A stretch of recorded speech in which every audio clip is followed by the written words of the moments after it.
If this transfer happens, if this story is true, then I'm tempted to say, even though this guy is lesser known, the lesser spotted superstar, I'm tempted to say, move on.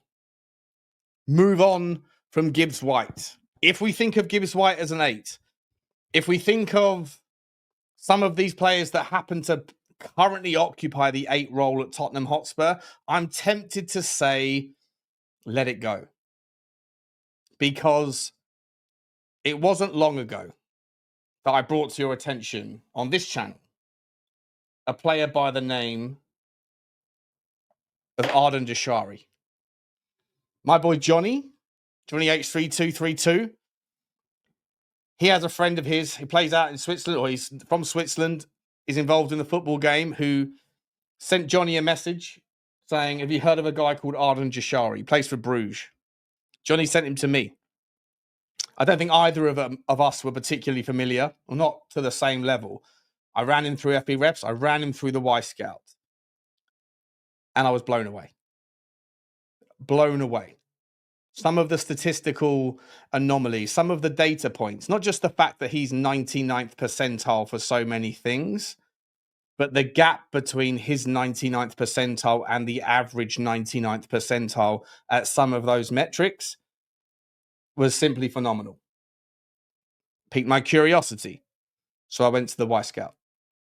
And I saw a player that is levels above the Juniper League, I think it's called. He didn't disgrace himself in the Champions League. He was very, very impressive. And then I found a guy called Adam Zorgan, who was playing for a team also in Belgium called Charleroi. He ended up having better stats. Different level, different type of player. Amazing at everything apart from mobility. Zorgan, amazing at everything. Insane amounts of stats, insane numbers. 2 players that I've never seen have quite as disproportionately high stats in certain departments as these 2 relative to other players in the top 15 leagues. And they both rat-a-ta-ta ticked the box. Zorgan ended up moving from Charleroi to Union St. Gilloise, 25 years old, maybe the kind of that ship had sailed. Ardan Jashari, well, he ended up suddenly getting a move to AC Milan. Sort of validates the standard. Massively validates the standard. But the move to AC Milan has been hindered, been held up. AC Milan still trying to get hold of Granit Xhaka. AC Milan went after another player that I brought to your attention on this very channel by the name of Samuel Ritchie. An equally impressive player. But Ardan Jashari, guys, today has been linked to Tottenham Hotspur. And it is a massive story. If this one is viable, if it's true, I'm willing to put myself out there and say, yes, please. Johnny brought him to my attention. I'll brought him to your attention. This guy is a game changer, a needle mover. He is only 22 years old, about to turn 23. He is valued at £45 million. And the story, guys, is all about him tonight. We've got a couple others to get to your attention as well. But just smash the like button for me if you're interested in this one. Smash the subscribe if you haven't already. We really hope this one is true. Hit the notification bell and drop a comment or 2. Let me know your thoughts on this particular one, guys. Let's see what the story is talking about. We're going to the football, the boot room, and we are going to Graham Bailey. And it's a lovely one. Sorry, it's Jamie Brown via Graham Bailey. TBR Football understands that a number of Premier League clubs are making inquiries and keeping close tabs on AC Milan's bid for Swiss starlet Ardan Jashari. Milan have made a couple of approaches to Club Bruges with their latest offer worth up to £32 million remaining on the table. Jashari initially refused to turn up for pre-season as he looked to force through a move to Milan, but he has since returned to the club. Italian sources have told TBR Football that having already signed Samuel Ritchie, a player I just mentioned, who's also a ratatata, and Luka Modric, new Milan boss Allegri wanted a younger talent and Jashari was his man. However, it's understood that Milan are now ready to move on from Jashari if they can't soon agree on terms with Club Bruges. They want €45 million. With that, TBR Football chief Graham Bailey can confirm that several Premier League clubs are keeping close tabs on Jashari's situation.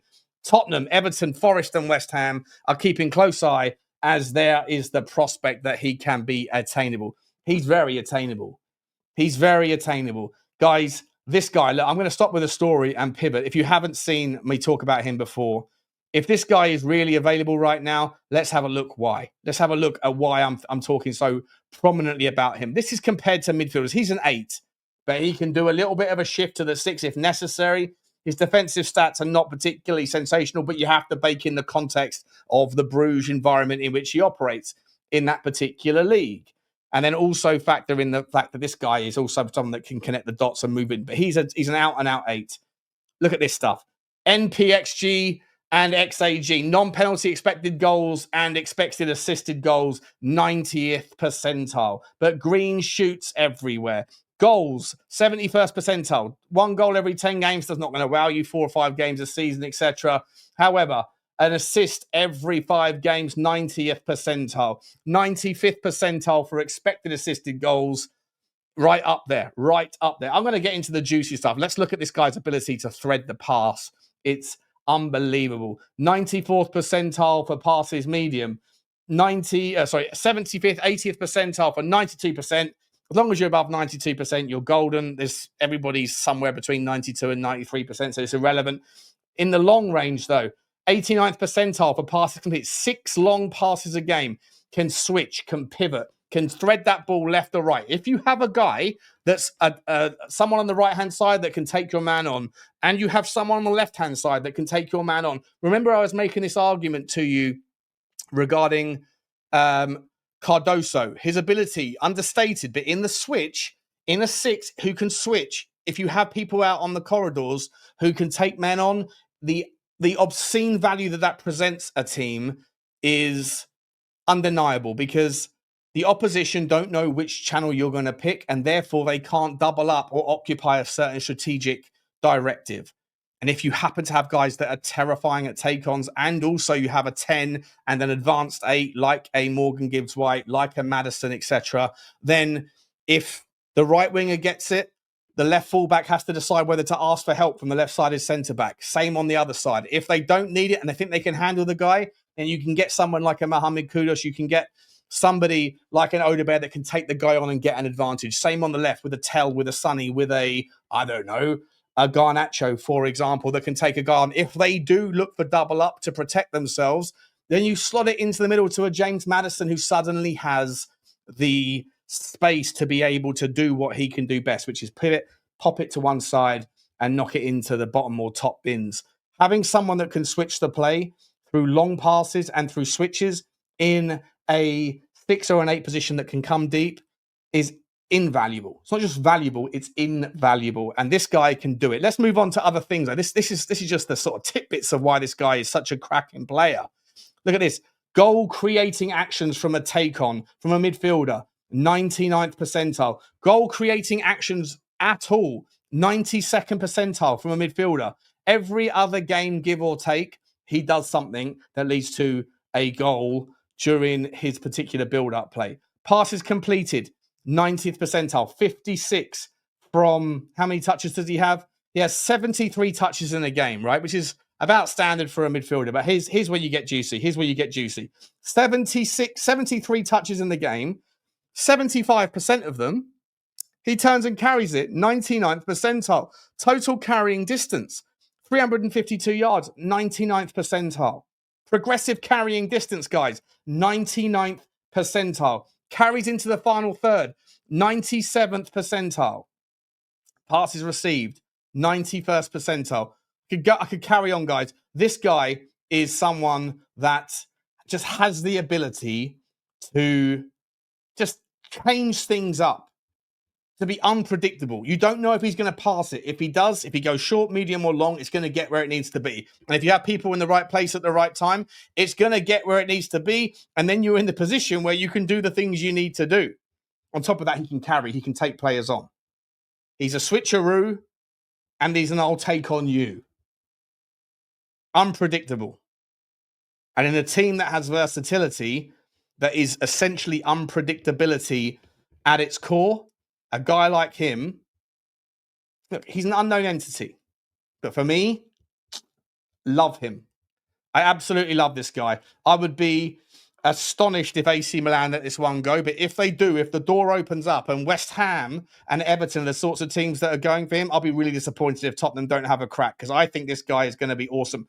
The unknowns are the unknowns, guys. There are known knowns. There are things we know we know.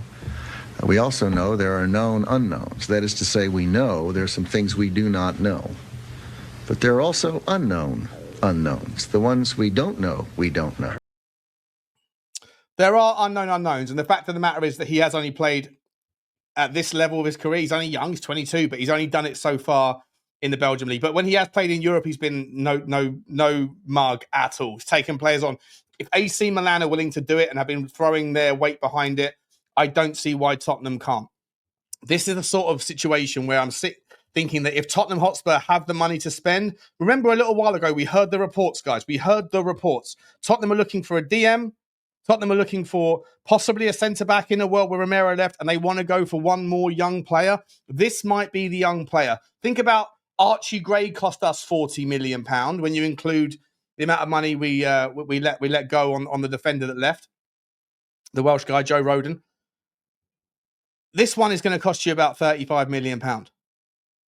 But for me, he's exciting. So exciting. An absolute dream. And if Tottenham are genuinely interested, and if we are literally competing with these other teams, West Ham, Everton, whatever, then Tottenham should be able to do this one. Absolutely. Bring him in, give him a chance. Maybe let Archie Gray go out on loan, earn his own Spurs, and let's see what is going on. I don't want to kind of use the pun here, but signing someone like Jashari. When you start hearing people like that say things like that, that gives me a fucking hard-on. A hard-on Jashari. Not even joking, guys. Not even joking. Anyway, let me know your thoughts. The stats are there. The rumours are there. The links are there. We love to see it. Let me know your thoughts on that one, guys. We're going to move on because this show is just getting started.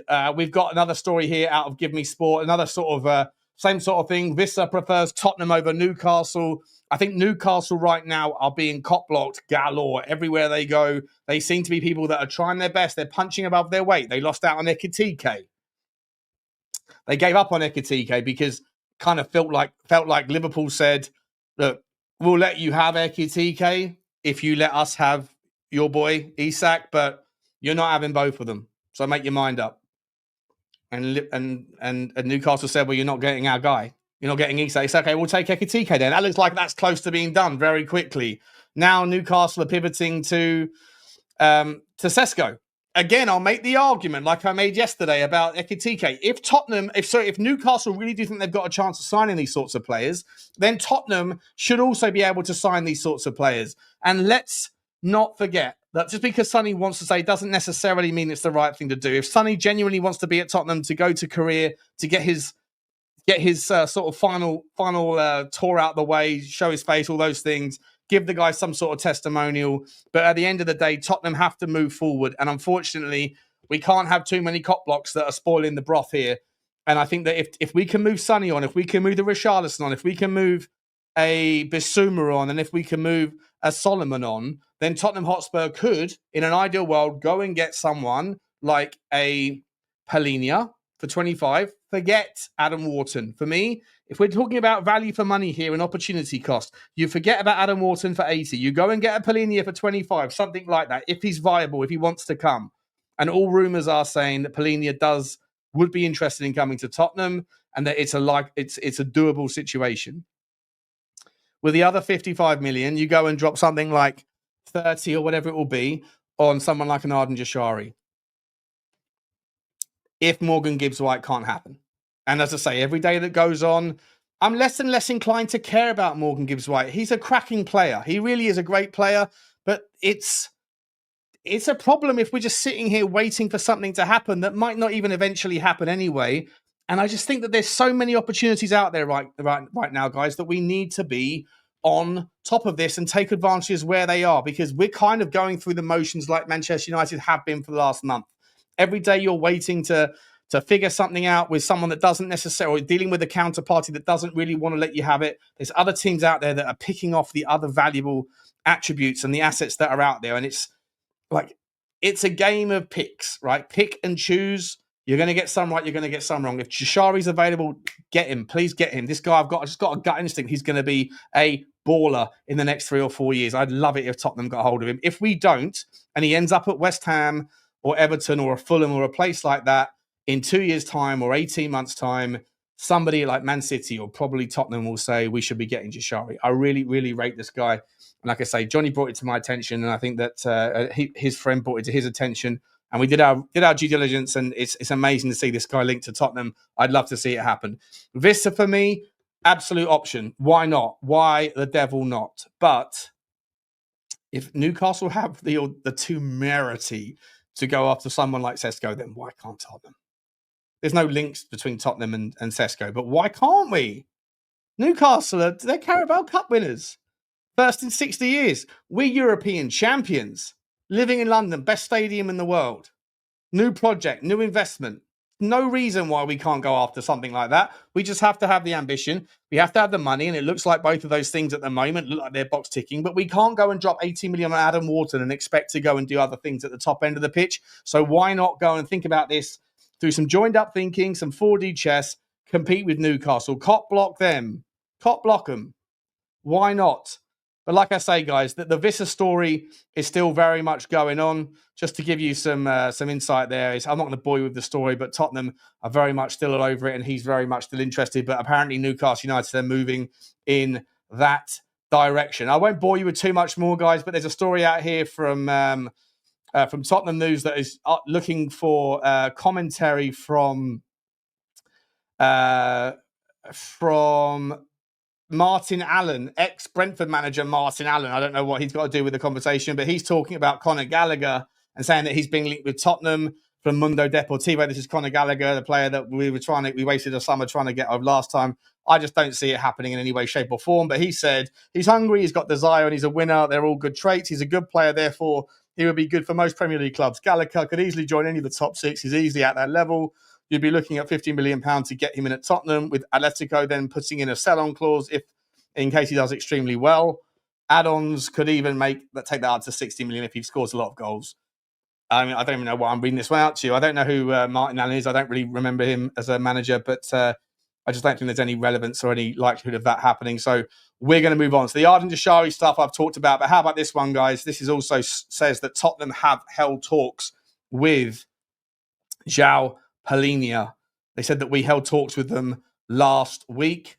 According to TBR, I love a bit of TBR. I love coming out with the stories for me. But Palhinha is another option. Douglas Luiz is keen to move to Tottenham, and Fabio Paratici is aware that he also wants to be back playing Premier League football. But Palhinha is another option they are currently working on. And the 30-year-old has just dropped a hint that he could be keen on the move. João Palhinha also has interest from Inter, but he's indicated that a move back to London would appeal to him. Sources have told Graham Bailey, chief correspondent at TBR. Recently, Tottenham held fresh talks over signing the player this week, and he now appears to be a strong option for Thomas Frank's team. Tottenham are ready to sell Yves Bissouma. They're looking for potential buyers who could replace the Malayan international. Last summer, Palhinha joined Bayern for 47 million. However, the move hasn't quite worked out. Yada, yada, yada. There was also links out this morning that Arsenal have been linked with João Palhinha. As I mentioned to you guys on Football Inc., it makes no sense. I don't know where he fits into the team. I also don't know how he fits in a registration perspective, but they've already got Norgard, they've got Zubamendi, they have Marino, they have Declan Rice. Obviously, they are looking primarily for a 10, in my opinion, to compete with Odegaard. There's no need for another player, least of all someone that's 30 and also non-homegrown. But João Palhinha, for me, does fit into Tottenham. I think he's so pivotal. I don't know what we're waiting around for here. Even if this guy doesn't fit Thomas Frank's system for every game, there will be certain games where we'll be on the front foot, but we'll be very much a victim of the transition, and a player like him coming on in the final 25, 30 minutes if we have a goal lead to defend against, or just in certain situations where you know that you're not going to have that much possession and you have to compete and dictate and just have a tempo master. Someone like him is so much more valuable. I know that people are going to say that Adam Wharton is a baller, and he really is a baller, but needs must. Money doesn't grow on trees. You have to kind of figure it all out and work it all into a grand master plan. I think you can get someone like Palhinha now, keep him for 12, 24 months, get the bulk of your work done elsewhere, go and find some people that can sit in there in that left wing if Sonny does leave, or in the 9, And then also maybe, like I say, a Jashari. And then Tottenham have got like a core that can carry on and grow together. And Palhinha is that leader figure, that captain potentially that you can have for the time being. And then in a couple of years' time, when we have a new recycling of money, when there's more money coming in, more commercials, when the new shirt sponsor and the new stadium naming rights, all those things are then, we have that second wave of money in maybe 12, 18, 24 months. Then you go and get someone else who's the next big thing, and you pay you £100 million for that monster midfielder for our Declan Rice. But for now, I don't think Adam Wharton is anything like 80% as competent as Declan Rice. And that money would be wasted, in my opinion, especially when there's an opportunity cost to go elsewhere. Guys, I think I'm pretty much done. I just wanted to show you those stories. Last thing I haven't brought to your attention is whether you think it's sad news or an opportunity that Josh Keeley has left Tottenham Hotspur, or at least he's about to leave. He failed to agree a new contract, and you don't really blame him, really. We signed Anton Kinsky, who, obviously is cop-blocking his pathway to the first team. And so when offered a new contract, I think he only had 2 years left. He said, no, thank you. And Luton have agreed a good deal. I think from what I've read, it's £1 million. I hope that there's a sell-on fee and a buyback clause attached to both of those things to make that kind of price point justifiable, because I think he did a really, really good job at League One Leyton Orient. And I don't think that you can judge goalkeepers quite like the same as you can the quality of the player, because a shot is a shot is a shot. It doesn't matter where it's coming from or what standard. If you can keep out great shots in difficult areas, it could come from anybody. And so I thought Josh Keeley did really well. Should be proud of himself. It's a shame that he is the first name of our youth roster that's leaving, because I think there's others that I'd rather see gone before him. But either way, good luck to him, as long as we've got a chance to buy him back at a certain price point in the future, and also a sell-on fee if he does kick on. I think he'll be fantastic. Good luck to you, Josh. I hope Luton works out well for you, my man. And that's it, guys. But I really want to get your take on Ardan Jashari, because if this is true, if this is real for me, yes, please. I know most of you probably think you're going to be comparing him to an Adam Wharton or comparing him to other options. Go and look at him. Just go and look at how good he is. Like, subscribe, and comment. And as always,